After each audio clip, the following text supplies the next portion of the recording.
Alright, Trekkers and Trekkers, time for the third episode of Review of the Day with The Hunted. The Enterprise is investigating the planet Angosia 3 as a candidate for entry into the Federation. Captain Picard is approached by Prime Minister Narok, who asks for help in apprehending a convict who has escaped on a transport ship from their present colony on Lunar 5. The Enterprise locates the ship, which flies behind an asteroid. However, only the drive section emerges from the other side with no life signs. Following it around, they find the ship's wreckage. Believing that the prisoner has perished, the ship returns to the planet, only to discover the drive section they saw has disappeared. Picard and Commander Riker return to the Enterprise following a hunch from Data, locate and beam aboard the prisoner. When security try to take the prisoner into custody, he fights back, virtually unaffected by their phasers. He overpowers the guards and injures O'Brien before he is subdued. Upon further examination, the crew find that the prisoner does not emit any life signs on the scanner.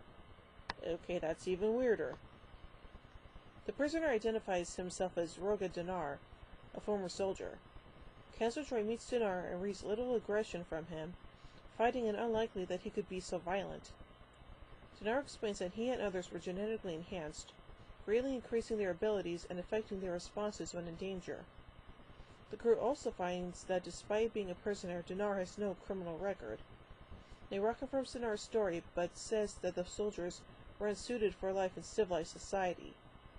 When Captain Picard raises the subject with Narok, he refuses to discuss the abuses Dinar alleges, asserting a matter of internal security, and simply arranges for Dinar to be returned to the colony.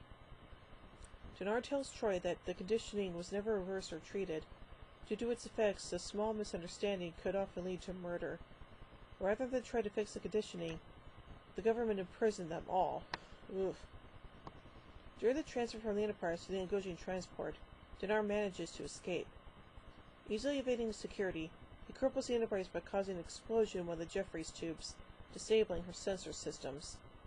With the Enterprise blind, Dinar beams aboard the Angosian transport vessel. Taking control, he attacks the Lunar 5 colony and rescues several of his fellow inmates. Well, that's not good, I guess. Dinar and the other inmates lead an attack on the capital and confront the Angosian government.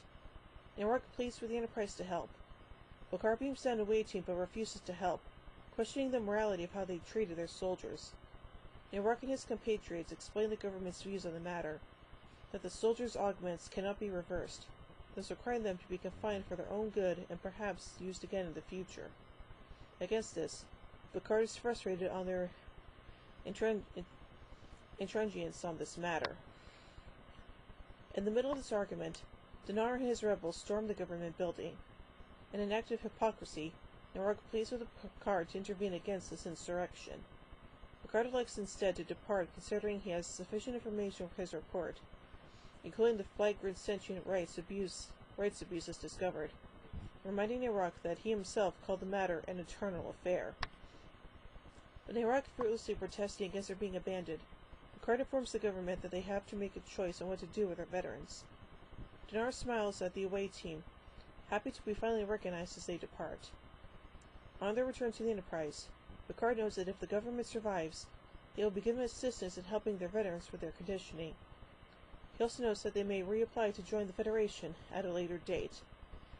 Yeah, I probably say that's a good idea.